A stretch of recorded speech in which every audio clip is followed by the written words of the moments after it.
Dear student, আসসালামু আলাইকুম। নবম দশম শ্রেণীর অনুশীলনী 8.5-এর সম্পদ্য 7 নিয়ে কথা বলবো। আজকে সম্পদ্য 7 আমরা অঙ্কন করব। তো চলো সম্পদ্য 7 একটু পড়ে নেই। সাধারণ নির্বাচন 3 সেন্টিমিটার, 4 সেন্টিমিটার ও 4.5 সেন্টিমিটার বাহু বিশিষ্ট একটি ত্রিভুজের পরিবৃত্ত আঁকো এবং এই বৃত্তের ব্যাসার্ধ নির্ণয় করো। তোমরা দেখতে পাচ্ছ যে 3 সেন্টিমিটার, 4 সেন্টিমিটার এবং 4.5 সেন্টিমিটার তিনটা বাহু কিন্তু অসমান। তাহলে আমরা এটা দিয়ে একটি বিষমবাহু ত্রিভুজ অঙ্কন করব। ত্রিভুজ অঙ্কন করে তারপর ওটার পরিবৃত্ত অঙ্কন করতে হবে। তাহলে আমরা প্রথমেই একটু মাপ বলা নেই। 3 সেন্টিমিটার, 4 সেন্টিমিটার, তারপরে 4.5 সেন্টিমিটার। প্রথমে আমরা 3 সেন্টিমিটার, 4 সেন্টিমিটার, আর একটা কত আছে 4.5 সেন্টিমিটার। তো আমরা প্রথমেই 4.5 সেন্টিমিটার নিয়ে যে কোনো মান নিলে হবে। 4.5 এ, এরপরটা আমি নিচ্ছি কত 4 সেন্টিমিটার, 4 সেন্টিমিটার, তারপরটা নিচ্ছি হলো 3 সেন্টিমিটার। তাহলে আমরা এটা 4 সেন্টিমিটার হলো বি আর 3 সেন্টিমিটার হলো সি ধরলাম। তাহলে এটা লিখতে পারো চালে, এটা হলো 4.5 সেন্টিমিটার, এটা হলো 4 সেন্টিমিটার, এটা হলো 3 সেন্টিমিটার। তো প্রথমে আমরা একটা ত্রিভুজ আঁকবো। ত্রিভুজ আঁকতে গেলে আমাদের প্রথমেই যে কোনো একটা রশ্মি বি নেই, যে কোনো একটা রশ্মি বি নেই, বি থেকে এ সমান করে, বি থেকে এর সমান করে, তো বিসি অংশ কেটে নেই। এটা কিন্তু এর সমান। হ্যাঁ, আচ্ছা।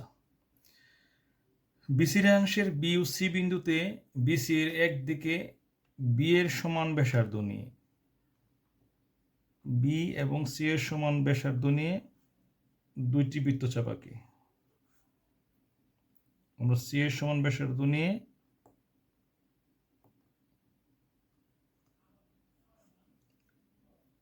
আমরা দুইটা বৃত্তচাপ আঁকি। এটা কিন্তু আমাদের বি এর সমান, তাই না? তাহলে তো আমরা যে ত্রিভুজটা অঙ্কন করলাম এটার আমরা নাম দেই যে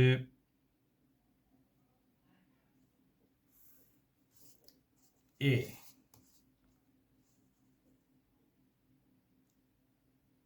তাহলে আমরা আঁকলাম কি এবিসি একটা ত্রিভুজ আঁকলাম। এটা কিন্তু আমরা এ।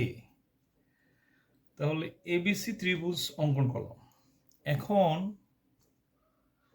এখন এবি এর লম্ব দ্বিখণ্ডক আমরা ইএম অঙ্কন করি।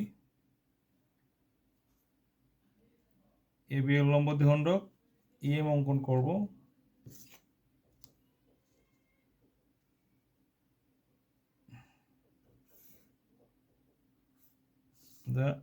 ই এম অঙ্কন করলাম। তো এসি এর লম্ব দ্বিখণ্ডক আমরা এসি এর লম্ব দ্বিখণ্ডক এফ এন অঙ্কন করি। তাহলে দেখো আমরা লম্ব দ্বিখণ্ডক এফ এন অঙ্কন করলাম। লম্ব দ্বিখণ্ডক পরস্পরকে ও বিন্দুতে ছেদ করেছে। তো এও যোগ করি, এও যোগ করলাম। এখন ওকে কেন্দ্র করে ও এ অথবা ওবি অথবা ওসি এর সমান ব্যাসার্ধ নিয়ে আমরা একটা বৃত্ত অঙ্কন করি।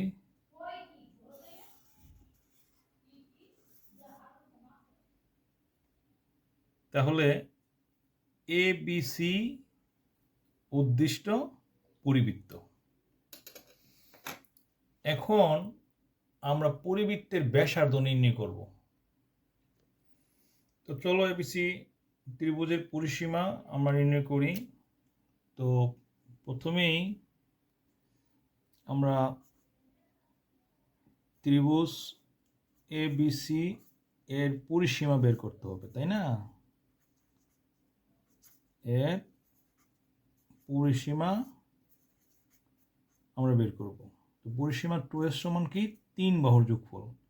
3 বাহু কি ছিল? a plus B plus C.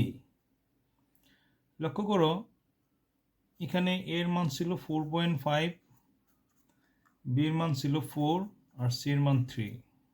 যোগ করলে কত হয়? 11.5 সেন্টিমিটার। তো 2s ইকুয়াল টু 11.5 সেন্টিমিটার। এবার এবিসি ত্রিভুজের অর্ধ পরিসীমা, অর্ধ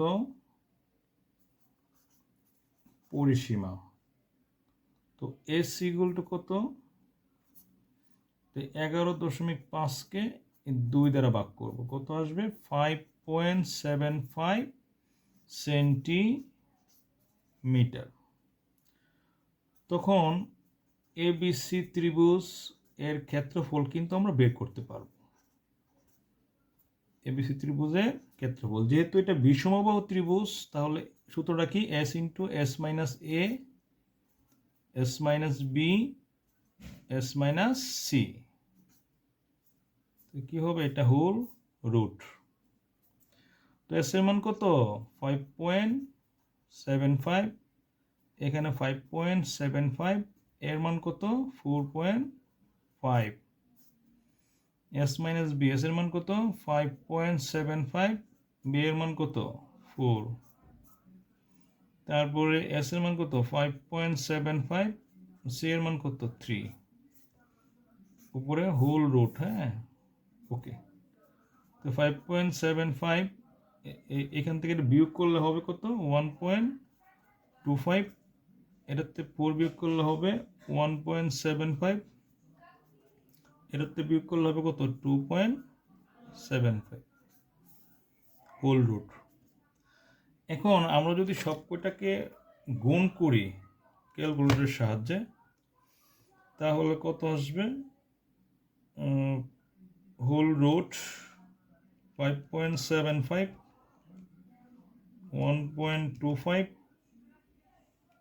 1.75, 2.75। তো আমাদের আসে 5.88, 5.88 বর্গ সেন্টিমিটার। অফকোর্স প্রায় লিখবা, প্রায়।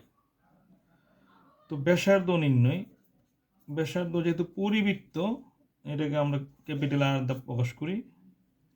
তো পরিবৃত্তের সূত্র হলো আর ইকুয়াল 3 বাহুর গুণফল ইন্টু 4 ইন্টু ত্রিভুজের ক্ষেত্রফল। তো কি দাঁড়ালো? এর মান কত? 4.5, বি এর মান কত? 4, সি এর মান কত? 3। তো 4 আর এবিসি ত্রিভুজের ক্ষেত্রফল বের হয়েছে 5.88। এখন সব কয়টাকে গুণ করলে কত হয়? 54। আর নিচের দুইটা গুণ করলে হবে 23.52। তো এটাকে ভাগ করলে হবে 2.30 সেন্টিমিটার। আশা করি তোমরা এই ব্যাসার্ধ নির্ণয় করতে পারবে। তো ভালো থাকো, আজকে এই পর্যন্তই।